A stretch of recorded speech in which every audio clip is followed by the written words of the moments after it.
listen. You better be ready. And we'll tell everybody off our record, your and I story, the real story. Yeah, we'll tell them off there. They don't need to hear that. Okay, let's go. Get it done here. What do you guys need? How many times since last week have you reviewed the UCLA film? Normal. I just watched it a couple times. I obviously watched it after the game, and then watched it in preparation this week. Did some stuff, but we're not going to overreact. We played a really good team that was better than us that day, and we get another shot at them tomorrow. We're just going to take it from there. What makes them so special? Well, they got good pieces. They're solid. They got a core belief in what they do at both ends of the floor, and they're unique in the fact that they can, they have multiple guys that, are comfortable playing in isolation situations. You just don't find that a lot in college these days. So, it's just unique to play against. So what it allows them to do is they can kind of control the game, on certain nights, especially if they make those shots early and get a little bit of a lead. What was noticeable about the way they defended your guards? They were great. They were physical, and it was a high-level physical game. And the refs let them play at both ends, and they just did a good job asserting their will. Are you rested now, in your opinion? I think so. I am. Yeah, I think so. I think overall, we're definitely in a much better place, and it's no fault of anybody's. I think you're seeing these, 3-game three-game scenarios in a week, are tough, and there's, we're not the NBA obviously, but there's lots of, data out there that shows, how tough these road trips can be. And I think you saw a pretty solid Colorado team not look so solid Sunday at WSU. And listen, I'm not saying that game had any impact. UCLA could have beat us the first of the 3 games. The way that day went. So, but it's tough, and I think, I don't know exactly what it looks like, but I think, and I know we probably have 2 more of those scenarios maybe coming up, and I think, I'm sure other teams have them as well. I just haven't looked at their schedules. They're tough. What have Jules been able to do in practice this week? We're phasing him back in, and just slowly trying to get him back to normal. But again, we don't expect him to be 100%, and just appreciate him, giving the team what he can, and then in due time, hopefully, we'll get back the 2 Bellis, that we've kind of had throughout the year. What makes Tiger so effective? Well, he's a tough, heady, point guard, and he's able to control the game, offensively for them, and get them in the situations that they want to get in offensively, and then defensively he's good. He's experienced, he can apply great ball pressure. He's got great instincts. He knows how to, whether, if it's switching on a screen, how to avoid that mismatch and get himself out of those situations pretty rapidly. So he just is a high IQ, heady player. Doesn't make many mistakes, and and creates a lot of opportunities for them. So he's a winner, and obviously they showed it a little bit last year. That team, I think they went into the tournament as an 11 seed. In the play-in game against a tough Michigan State team, found a way to win, and then obviously went on a great run, and you can see that in that team's DNA right now. They have a winning mentality. The crowds are starting to get back to what you were hoping for? Yeah, for sure. I thought the ASU crowd was great, and even the weeks, when the mountain schools came here, they were good. So, obviously we're expecting a great crowd, and it's one of what makes this community so special is the way they support the team. What's the team's confidence level now? Confidence ebbs and flows, over the course of these seasons, and so, I think the team definitely has a core belief in themselves and in what we do. Individually, it might be up and down for a few guys, but from my experience, all it takes is stacking together a couple good plays, and that confidence comes back real quick.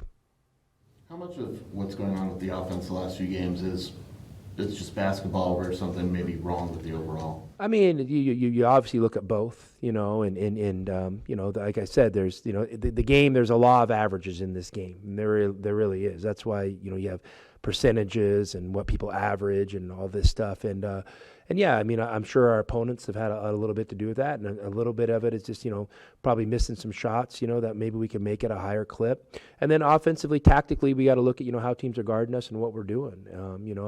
Teams are making adjustments, and is that, decreasing the quality of our shots, and what is the solution for that? Those are definitely things, we've looked at and have tried to address, and we'll see how it works.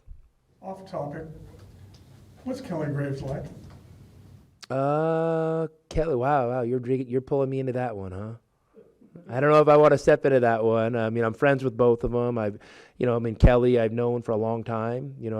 Our kids are similar ages, and our kids are friends. And, he was, I think, at Gonzaga for 10 years while I was there, and, he was a good guy to me. But don't pull me into this one. No way, shape, or form do I want to see my name attached to that. That's like some Texas Tech, Texas stuff right there that Jeff Goodman likes, not me. But I stay out of the drama. You hoping to get Ben more active is because he's the guy, he scores. Everyone's impressed with his talent.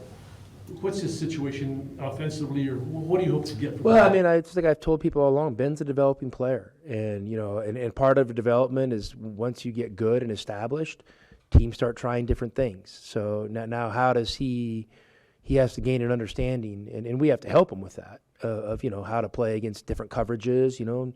Maybe a team's denying him, maybe they're guarding his ball screen a certain way, then the next game is different, then the next game is different. So it's a lot. There's those adjustments game to game, and then I think a subtlety, maybe it's not noticed in the media as much, but colleges are becoming more sophisticated in their defensive coverages, and coaches are becoming more willing to change game to game. And so, it's a little bit like quarterbacking.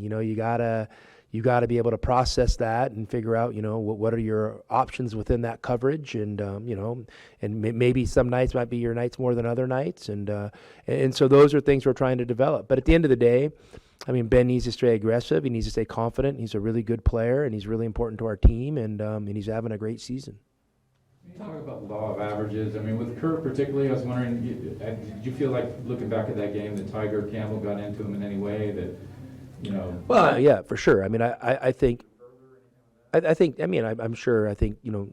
Tiger impacted, how he played to start, and then, Kerr had a couple looks in the second half that, very similar looks that he had at Illinois and Tennessee. And listen, just because you have the look doesn't mean you're going to make it. But he made some of those shots in those games, and those weren't easy shots, and they kind of got us going and back in those ball games, and we just weren't able to do that at UCLA.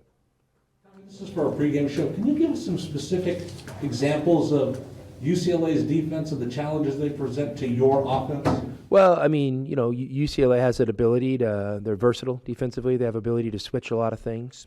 They have ability to, they have two rim protectors or paint protectors now, in there. And I think Cody Riley being out early this year really kind of slowed them down, and lowered their ceiling a little bit. And now with him back and looking pretty healthy, now you have 10 fouls in there. You have the Miles Johnson kid, I think somebody told me he's the Big 10 Defensive Player of the Year last year, and now he's coming off the bench for them. That's pretty significant. So, they have 2 5-men that can protect the paint. They can utilize in different ball screen coverages. They can switch a lot of things. So what ends up happening is you just don't end up with a lot of edges, to attack them with. So yeah, it definitely makes it tough, tough on the offense. Is there anything specific about the attacking the matchups or anything else really that could make a difference, in this turn? Well, I hope so. We're not waving the white flag. We're going to come out and play and try to make some adjustments. And listen, usually your adjustment starts with, do what we do and do best better. You start there. And you don't want to, I'm definitely not going to blow up, what we've done in our offense just because, we didn't shoot well the last couple of games. I have a core, deep conviction in what we do. And we're going to double down on that. Those lines, pace is important, obviously. Can you talk about that and how it kind of fuels you guys to become who you are? Yeah, and pace is something, that obviously we like, but I don't want to make it the end all be all. You know what I mean? You got to be able to win games multiple ways as you go through the course of a season and against multiple different styles. And I think we've been able to do that for the most part. Obviously we like to get up and down, and we're going to continue to do that. But if a game ends up being a half court grinder, maybe a little bit like our Arizona State game, we're totally comfortable, going toe to toe in that setting. We talked a lot about your offense defensively. How happy are you with where you are right now? Good. I mean, I think our defensive numbers are good, overall. And, we're, again, implementing a system and a plan that I'm very comfortable with and I believe in. And, we're going to continue to grow. We're going to continue to grow and, we're going to continue to game plan game to game and try to put our team in the best position to win. But overall, I've been happy with the defense and think, we have a chance to continue to be one of the elite defensive teams in the country. Cronin's approach a little different than the other Pac-12 coaches? I wouldn't say specifically. I mean, I think there's a lot of similarities to UCLA and Oregon. How they both play, and they both have multiple ball handlers and guys that can drive and create their own shot. Defensively, UCLA. Mick used to run a very similar kind of switching matchup zone that Oregon ran. And he hasn't been running that as much lately, but there's definitely a heavy dose of switching within what both teams do. That again, when you switch, you what you're doing is you're taking away edges and you're keeping the ball in front. And then now, the offense has to find different ways to attack the paint or get edges. So it makes it a little tougher. We switch a lot, because for the same reasons that they do. Are you happy that it's a quick turnaround? You just played them again? I mean, I'm happy. Yeah, I'm happy we got them coming back to our home court, and it's a great opportunity for us in our program to play against a team that was heavily favored to start out the season, and rightfully so. And we find ourselves in a position to play meaningful games, and for so early. In my journey as a head coach, and our journey is, kind of building this program to where we want to be. I think it's an honor to be in the position we're in, and it's not a end-all, be-all, or a one-shot opportunity. But we're proud of the position we're in, and we're going to try to make the most of that opportunity. Can you talk about the magnitude of this game of the micro or the macro? Micro, top teams in the Pac-12 matching up. Macro, it's just one of the rest of the season.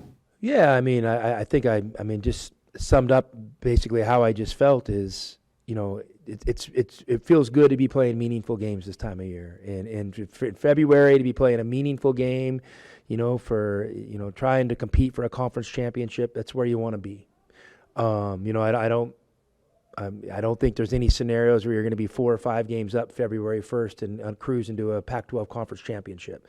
So you've given yourself an opportunity, and that's the macro and the micro. We're happy right where we're at, and we're going to try to make the most out of the opportunity. If it goes well, wow, we get rewarded by playing USC on Saturday. If it doesn't go well, we get a chance to play USC on Saturday. So that's how I'm looking at it. Seems like you said the other night on the radio that Zeus was more of a high ankle of sorts, I think you said, and you guys have indicated it's a little more severe than initially. And I didn't know, with that in mind, and UCLA, the matchups they force you to play, especially with their fours, are you tempted to just say, hey, sit it out, and this time? Cause I'm tempted to have every able body available to play. And what that looks like for minutes, that'll be determined by how the game's going. Well, so do you anticipate using him in the same form as last couple games, or is it a little bit limited? Or again, I'm going to see how he looks once that game gets started. And I think you guys know Zoo. You've seen him enough, and there's been nights where you look up and he's dynamite. And there's been other nights where he's not. And so I'm going to see which version we have of him there. And if he's not at his best, I'm not going to hold it against him. I appreciate him, continuing to work through this. It shows a lot for his character. And, he's sacrificing, whatever, personal stats, minutes, everything. You're talking to an all-conference player doing that. So, that says something about his character and what we're trying to build as a program. When you talk about, if they have Yaquez and Zuzang, I guess it's sort of up in the air, but assuming they have those guys, those are sort of the two that you think about as matchup nightmares. And I didn't know, do you feel more confident in guys like Pella or Ben or Dalen guarding them if needed? Or obviously, Yeah, I mean, I think those guys, it's not a stretch to say they're better perimeter defenders than Tubelis. But you know what? Zoo had made huge strides in that area, and early in the season was really helping us, and I thought it was a big difference in what we were doing defensively, and it was huge growth for him, and this has just been a little setback for him, and let's see, how he looks Thursday night. How different is he? Because so many guys are sitting out, you talk to other coaches, a lot of guys, it's changed from where it was 10 or 15 years ago to where the kids kind of make the decisions now, when they're going to play, when they're not. You got a guy who's just wants to play through, like you said. He doesn't care about numbers at the next level or whatever it is. Yeah. Well, I mean, to me, I think that's huge value. Obviously his long-term health is important and number one, but I think, our trainers and doctors have worked closely with him and kind of giving him a plan on how we could progress through this. And I support that plan, and I just appreciate it. I mean, you're right. It is different, but, I think one of the things you want to do when you're building a program is you want ownership from the players, where they're not renting this place.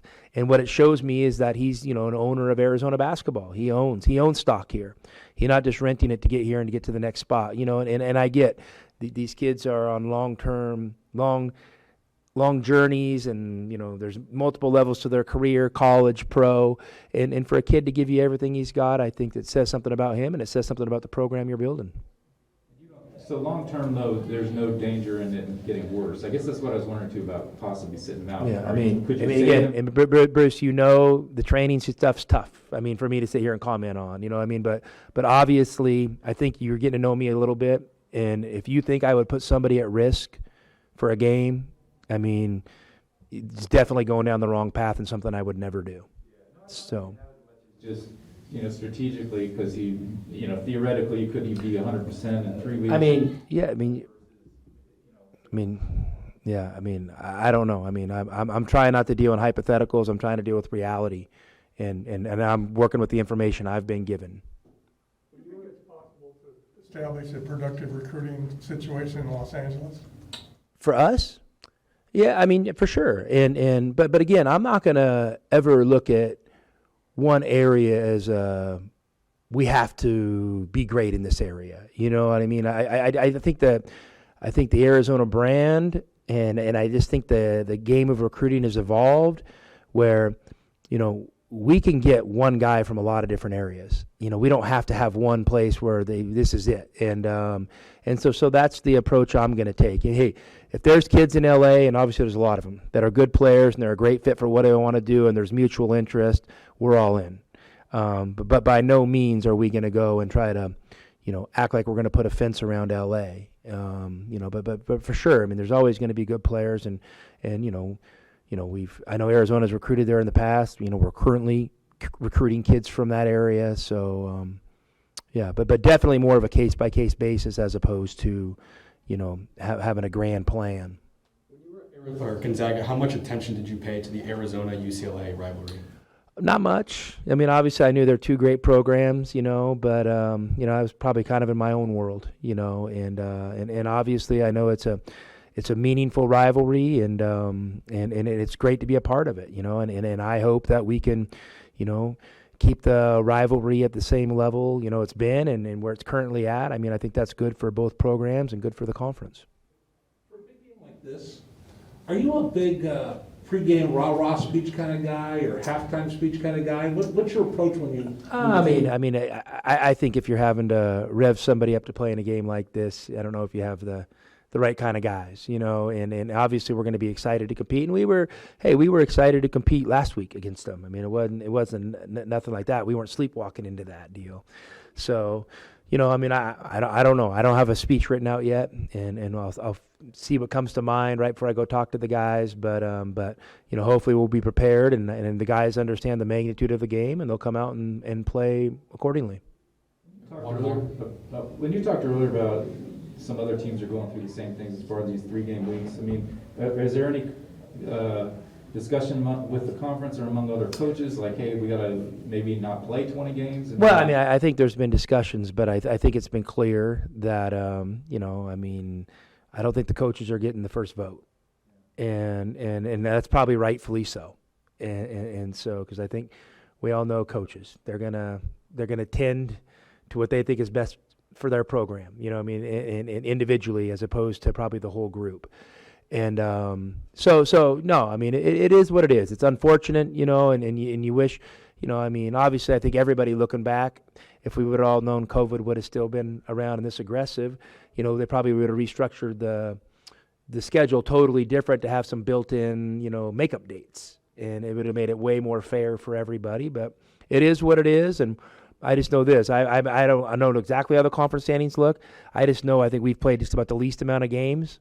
And then I thought, okay, well, if we're all going to play an equal number of games at the end, that means we're probably going to have to play more games than anybody down the stretch here. And, you know, so, you know, I don't know if that's the best thing for, you know, Arizona basketball or our product, you know, of how the quality of play, but it's what we're doing. So, you know, we're not going to overthink it. We're just going to try to show up and, you know, hopefully try to defy the odds in some of those third games, you know, and play better. Intend on coming back from after ASU before heading up to the mountain, or going straight? Yeah, no, we'll come back. And assuming the USC game gets rescheduled the same? I mean, I don't even know. I don't know when that game is, so I can't. No opinion on that one. Either do it before or after the mountain trip. I mean, what's your poison there? My choice is I got UCLA on Thursday, USC Saturday, at Arizona State Monday. That's all I'm focused on right now. And when they tell me that, when we play SC, I mean, obviously I've had conversations with them, and you know, and whether I agreed on the dates or didn't agree on the dates, I figured out that it really didn't matter. So and from now on, I have no opinion. Thanks, Coach. All right.